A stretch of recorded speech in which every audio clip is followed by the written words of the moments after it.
And welcome to Core Academy. My name है शिबा खान और मैं क्लास 9 का द फ्रेंच रिवॉल्यूशन एक्सप्लेन कर रही थी। तो लास्ट लेक्चर में मैंने आपको बताया था कि मैं आज पूरा समरी डिस्कस करूंगी। तो लीजिए, मैंने आपके लिए एक समरी तैयार किया है फ्रेंच रिवॉल्यूशन का।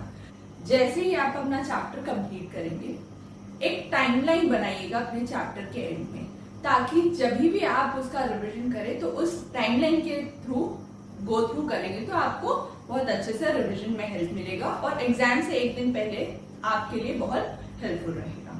तो आइए स्टार्ट करते हैं हम अपना समरी पोर्शन। चलिए, 1774 में मैं यहाँ 1774 से बात करूँ। 1774 में लुईस 16 किंग बनते हैं। इनकी शादी होती है इससे, मैरिया एंटोनेट से। वो कहाँ की प्रिंसेस थी? यस, ऑस्ट्रिया की प्रिंसेस थी। जब लुईस 16 किंग बनते हैं तब उनकी ट्रेजरी खाली मिलती है। ट्रेजरी खाली मिलने पर ये सोचते हैं थर्ड एस्टेट पे मैं टैक्स इम्पोज करता हूँ। तो इनका ये क्या करते हैं? थर्ड एस्टेट पे टैक्स इम्पोज करते हैं। अच्छा, फाइनेंशियल क्राइसिस क्यों था? क्योंकि वो अमेरिका को सपोर्ट कर रहे थे उनके इंडिपेंडेंस पाने में। ठीक है, तो काफी उन्होंने डेब्ट्स ले लिया था। ये सब हमने चैप्टर्स में पढ़ा है। ठीक है, तो लुईस 16 थर्ड एस्टेट पे टैक्स इम्पोज करना चाहते थे। मैंने आपको एस्टेट्स में डिवाइड करना भी सिखाया था। तो एस्टेट कौन कौन से थे? फर्स्ट, सेकेंड और थर्ड एस्टेट। फर्स्ट एस्टेट में क्लर्जी, सेकेंड एस्टेट में नोबल और थर्ड एस्टेट में पीजेंट्स और मर्चेंट्स थे। कुछ पीजेंट्स और मर्चेंट्स बाहर ट्रेड करके काफी फाइनेंशियल डेवलप कर चुके थे, तो उनमें थर्ड एस्टेट में से कुछ पर्सन फिलोसोफर्स बनते हैं। तो थर्ड एस्टेट के कुछ लोग एजुकेटेड हो जाते हैं। जब वो एजुकेटेड होते हैं तो वो ये सोचते हैं कि किंग का थर्ड एस्टेट पे सिर्फ टैक्स लगाना गलत है। थर्ड एस्टेट के एजुकेटेड क्लास लोग जब जनरल एस्टेट की मीटिंग होने वाली रहती है तब किंग को कहते हैं पर पर्सन पर वोट के थ्रू डिनोट करिए। किंग नहीं मानते हैं, they walk of from the assembly. वो असेंबली को छोड़ देते हैं और 20 जून को नेशनल असेंबली 20 जून को अपने आप को नेशनल असेंबली डिक्लेयर करते हैं और ये बोलते हैं कि अब हम फ्रांस के लिए कॉन्स्टिट्यूशन बनाएंगे। ठीक है, ये कौन कहता है? थर्ड एस्टेट के एजुकेटेड क्लास लोग। ओके, वहीं थर्ड एस्टेट के कुछ लोग जब कॉन्स्टिट्यूशनल ड्राफ्ट की तैयारी करते हैं, वहीं पे पेरिस में सबसिस्टेंस क्राइसिस हो जाती है। मैंने आपको एक्सप्लेन किया है सबसिस्टेंस क्राइसिस क्या होती है। ठीक है, तो वहीं बेस्टाइल फोर्ट पे हमला कर देते हैं। किंग अब घबरा जाते हैं कि लोग तो मानने वाले नहीं है, मुझे द नेशनल असेंबली को रिकॉग्नाइज करना ही पड़ेगा। किंग ने द नेशनल असेंबली को रिकॉग्नाइज किया और सारे प्रिविलेजेस को फर्स्ट और सेकेंड क्लास एस्टेट से हटा दिया गया। क्लियर है यहाँ तक? आगे देखते हैं। 1791 में फ्रांस बिकेम रिपब्लिक। 1791 को क्या होता है? फ्रांस रिपब्लिक बन जाता है। अब पावर्स क्या होते हैं? किंग के पास अकेले पावर्स नहीं रहते। पावर्स को 3 टायर्स में डिवाइड कर दिया जाता है। कौन कौन से? लेजिस्लेचर, जुडिशरी एंड एग्जीक्यूटिव में इनमें डिवाइड कर दिया जाता है। फिर किंग वॉज बीहेडेड। कुछ सालों बाद किंग को मार दिया जाता है देशद्रोह के मामले में। क्लियर है? आगे चलते हैं। 1791-92 के अराउंड विमेन्स काफी इंपॉर्टेंट रोल प्ले करती हैं, क्योंकि हर घर के मेन आर्मी में डिप्लॉय होते हैं और 1791 और 92 के दौरान काफी लोग मिलिट्री में डिप्लॉय होते हैं और वॉर के लिए निकलते हैं। ठीक है, उस दौरान विमेन्स का काफी इंपॉर्टेंट रोल रहता है अपने घर को मैनेज करने के लिए, अपने घर को अर्न करने के लिए विमेन्स की काफी बड़ी रेस्पॉन्सिबिलिटी होती है। आगे देखते हैं। 1792 में पॉलिटिकल क्लब्स आते हैं। पॉलिटिकल क्लब्स वर इन ट्रेंड 1792 में। उसमें 2 पॉलिटिकल क्लब उभर के आते हैं। देखते हैं कौन कौन से। एक था जैकोबिन्स क्लब जिसके लीडर थे रॉबेस्पियर और दूसरा था the society of revolution and Republican women, जो विमेन्स के लिए था। बेसिकली ओलंपिया डी गॉर्जेस इनकी हेड थी। ये काफी पॉपुलर विमेन्स में थी, जो एक्टिव थी। ये काफी एक्टिव रिवॉल्यूशनरी पर्सन थी। तो आगे जाके जैकोबिन्स क्लब जैकोबिन्स क्लब के जो हेड है वो नेशनल असेंबली को टक्कर देते हैं और रॉबेस्पियर वहां के हेड बन जाते हैं। ठीक है, monarchy system of France came to an end. अब जो फ्रांस में मोनार्की चल रही है वो खत्म होता है। अब वहां पे क्या कौन सी, अब वहां पे रिपब्लिकन पार्टी आती है। Established Republic of France means Republic आती है क्योंकि जैकोबिन्स को लोगों के द्वारा चुना जाता है। क्लियर है? रूल ऑफ रॉबेस्पियर अभी मैंने आपको बताया, लेकिन रॉबेस्पियर कहीं ना कहीं डोमिनेंट हो गए थे। रॉबेस्पियर काफी स्ट्रिक्ट पर्सनालिटी के तौर पे उभरे, कई लोग उन्हें पसंद नहीं करने लगे। ठीक है, तो ये बात जुडिशरी में जाती है और जुडिशरी में रॉबेस्पियर गिल्टी पाए जाते हैं और उन्हें बुलेटिन के थ्रू डेथ सेंटेंस दे दिया जाता है। यहां तक आपको क्लियर है? आगे चलते हैं। रॉबेस्पियर की डेथ होती है, फिर वहां पे वॉल्यूम क्रिएट होता है। फिर वहां मिडिल क्लास एस्टेट वाले कोशिश करते कि हमारे अंडर पावर हो जाए, हमारे अंडर पावर आ जाए। तभी 2 लेजिस्लेटिव काउंसिल एंड 1 डायरेक्टरी की काउंसिल या असेंबली बनती है। कुछ समय बाद ये भी अच्छे से काम नहीं कर रहे थे, मींस इन दोनों के बीच में डिस्प्यूट हो गया था, तो फिर वो असेंबली खत्म होती है। फिर फ्रांस में वॉल्यूम की स्थिति आ गई थी, मींस वॉल्यूम क्रिएट हो गया था, कोई रूल नहीं करने वाला था। अब क्या होता है, मिलिट्री जनरल थे कौन? Napoleon Bonaparte. वो देखते हैं कि ये यहाँ पे कुछ सही नहीं चल रहा है, मैं ही रूल करता हूं, तो वो डिक्टेटरशिप मींस वो फ्रांस को अपने अंडर कर लेते हैं और अपने आप को डिक्टेटरशिप मतलब अपने आप को राजा घोषित कर देते हैं।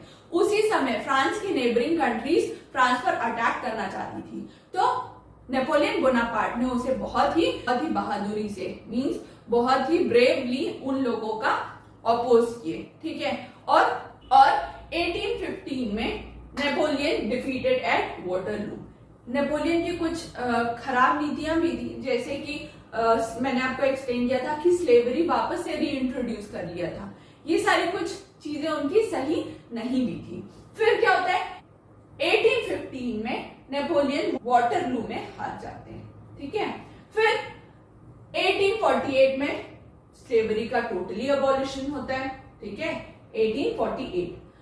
फिर आपके लिए एक टाइमलाइन है 1946, विमेन गॉट वोटिंग राइट्स। आप विमेन्स को यहाँ पे वोटिंग राइट्स मिलती है फाइनली। तो ये सारी सिचुएशन थी फ्रांस की। आई होप ये आपके लिए बहुत ही बेनिफिशियल होगा। मैंने आपको पहले भी बोला कि आप कोशिश करिए कि चैप्टर के एंड में इसका एक समराइज पोर्शन बना के डेट और इवेंट्स के साथ लिखेंगे तो आपके लिए काफी बेनिफिशियल होगा। आइए कुछ आपके एक्सरसाइज क्वेश्चंस देखते हैं। सो आपके लिए फर्स्ट क्वेश्चन है from the book, describe the circumstances leading to the outbreak of revolutionary protest in France. क्या क्या सर्कमस्टेंस थे जो कि रिवॉल्यूशन हुआ फ्रांस में? तो इसके कुछ अच्छे आंसर्स मैं लिखने की कोशिश कर रही हूँ। The leading outbreak of revolutionary protest in France was because, इसके रीजंस है, first, the war with Britain for an independent America led to mounting debt. Means जो फ्रांस अमेरिका की हेल्प कर रहा था ब्रिटेन से लड़ने के लिए, वो काफी कर्जे में ले आया था। किसे? फ्रांस को। Privileges was only given to first and second state. मैंने आपको चैप्टर एक्सप्लेन करते समय ही बताया था, प्रिविलेजेस सिर्फ फर्स्ट और सेकेंड स्टेट को दिया जाता था। ठीक है, टैक्सेस सिर्फ किससे लिए जाते थे? थर्ड स्टेट वालों से। Taxes was only imposed at merchants and peasants. Taxes सिर्फ थर्ड स्टेट वाले लोगों पर ही लगाया गया था। ठीक है, fourth, due to increase in market price and decrease in production of food grains. ये भी एक कारण था फ्रांस में रिवॉल्यूशन लाने का। ओके, आइए सेकंड क्वेश्चन की तरफ चलते हैं। Second question is, which groups of French society benefited from the revolution? Which groups were forced to relinquish power? Which section of society would have been disappointed with the outcome of revolution? देखिए, second question में ही 3 question है। ठीक है, second question में ही 3 question है, तो questions को divide करते हुए आंसर्स लिखिए ताकि आंसर आपका बहुत ही अच्छा हो, और क्वेश्चंस में जितना पूछा गया है उतना ही लिखिए। तो फर्स्ट क्वेश्चन क्या था? फर्स्ट क्वेश्चन था, which group of French society benefited from the revolution. ठीक है, तो फर्स्ट का मैंने आंसर लिखा, peasants and artisans were benefited from the revolution. Clear है? ओके. इसी के अंदर सेकंड क्वेश्चन था, which group were forced to relinquish power. ठीक है, तो clergy, nobles and church had to relinquish their power, means powers को रिलीज करना पड़ा. Okay. Third question is, which section of society would have been disappointed with the outcome of revolution. तो third question का answer है, the people who have lost all their privileges were disappointed with the outcome of revolutions. Clear? आगे चलते हैं.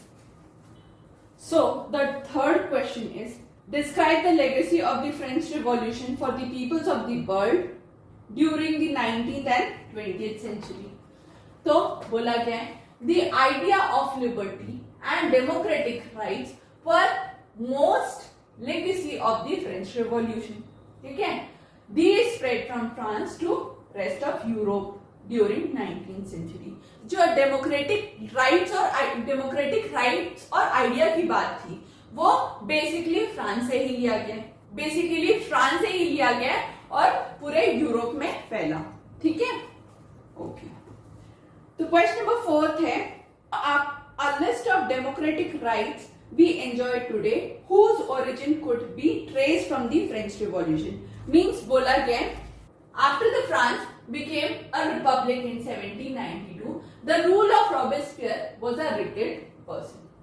जो at present हमारे rights है, democratic rights, काफी कुछ फ्रेंच रिवॉल्यूशन से लिए गए हैं. तो वो कौन कौन से हैं ये पूछा गया है आपसे क्वेश्चन में. तो उसका आंसर है, some of the democratic rights that we enjoy today was from French Revolution. These are right to vote, freedom of press, freedom of speech, abolition of slavery. और भी आप आगे लिख सकते हैं, right to liberty, right to property, right to security, right to education. ये सब आप एडिशनल लिख सकते हैं. वैसे 3 to 4 मार्क्स के ये आंसर सफिशिएंट है. आप इनमें पॉइंट्स और ज्वाइन करना चाहते हैं तो वेल एंड गुड. ठीक है, तो फिफ्थ क्वेश्चन की तरफ चलते हैं. आइए देखते हैं फिफ्थ क्वेश्चन क्या है. फिफ्थ क्वेश्चन है, would you agree with the view that the message of universal right was beset with contradiction? Explain. Women means आपसे पूछा गया यूनिवर्सल जो राइट्स है वो क्या सही है. इसका आंसर मैंने इस तरह से लिखा है, women were disappointed that the Constitution of 1791 was reduced than the passive citizens. मतलब जो 1791 में मीन्स जो 1791 में जो कॉन्स्टिट्यूशनल राइट्स आए थे वो कहीं ना कहीं एक्टिव और पैसिव में डिफरेंशिएट किया गया था. तो विमेन्स को पैसिव में डाल दिया गया था, पैसिव सिटीजन में. वही बात यहाँ कहा गया है. Women were ignored in the French Constitution with the view that of the universal right. Means universal rights उन्हें दूर रखा गया. क्लियर है? आगे लास्ट क्वेश्चन की तरफ चलते हैं. So sixth question is, how would you explain the rise of Napoleon? Napoleon picture में कैसे आए ये आपसे पूछा जा रहा है. तो यहाँ पे वही बात लिखेंगे जो मैंने आपको एक्सप्लेन किया. आइए देखते हैं आपके लिए एक बेटर आंसर क्या हो सकता है. The rule of Robespierre was there and Robespierre was a rigid person. ठीक है, where people were not able to live a prosperous life. Prosperous life लोग एक्सपेक्ट ही नहीं कर रहे थे क्योंकि फाइनेंशियली बहुत ही स्ट्रिक्ट कर दिया गया था उन लोगों को, इसलिए. ठीक है, this led to reign of terror for many years. ये बात थी कि उस समय बहुत दहशत का, टेरर का माहौल था. ठीक है, आपको देखने को मिला होगा. After Robespierre rule came to an end, a dictatorship was formed to avoid contradiction. ठीक है, एक 5 लोगों का मैंने बताया था, लेजिस्लेटिव और डायरेक्टर का. 2 लेजिस्लेटिव थे और एक डायरेक्टर का ग्रुप बनाया जिसमें कहीं ना कहीं ये दोनों भी काम नहीं किया. ठीक है, वही बोला गया to avoid contradiction of powers in one individual. पहले रॉबेस्पियर के पास थी जो कि एक इंडिविजुअल था, वो सिचुएशन अवॉइड करना चाह रहे थे, इसलिए 2 लेजिस्लेटिव और एक डायरेक्टरी को फॉर्म किया जो आगे भी नहीं चला। Members often fought among themselves, आपस में ये सब लोग लड़ने लग जाते थे, ठीक है। This led to the political instability, इससे पॉलिटिकल इंस्टेबिलिटी निकल के बाहर आती है। मींस लोगों को समझ में आ जाता है कि भाई ये लोग कोई काम नहीं करने वाले हैं, ये लोग अपना आपस में ही लड़ेंगे, ठीक है। This created a political vacuum in France, ये था पॉलिटिकल वैक्यूम क्रिएट करने का कारण। अब जब पॉलिटिकल वैक्यूम क्रिएट होता है तो किसी ना किसी को तो आना पड़ेगा राज करने के लिए, ठीक है। तो आया कौन? यस, नेपोलियन बोनापार्ट आए।